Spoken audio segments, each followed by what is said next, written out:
iGUIDEs have a lot of features. Why don't I give you a quick tour and show you where everything is. First off, on the right, we've got 360-degree visuals. Those are great for looking around, up, down, left, and right, wherever you want.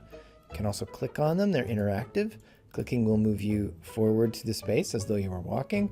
Paired with those visuals are accurate floor plans. Those floor plans are also interactive. You can click anywhere you want and it will instantly transport you to that space. The floor plan has some extra controls here. You can minimize it, maximize it. There's a compass in the bottom left-hand corner, so you can tell what the property's relation to true north is. There is a floor selector. So when you click that, you'll get a list of all the floors, and when you click on them, it takes you to that floor. And then there's some pan and zoom controls, so you can zoom in and out, especially if it's a bigger property. It allows you to like zoom in wherever you like. There's a menu bar at the top. That menu bar has some pretty cool stuff. You've got agent branding, property address. There's a photo gallery tab. Click that, you can see the photo gallery.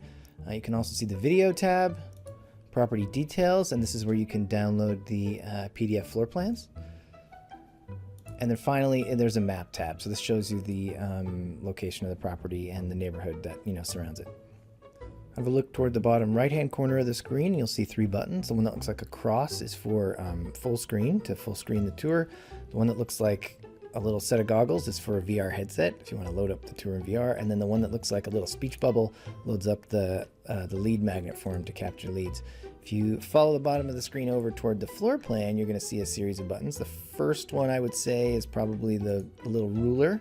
That allows you to measure anything you want on screen in 2D, but then also in 3D if you use measure modes 2 and 3.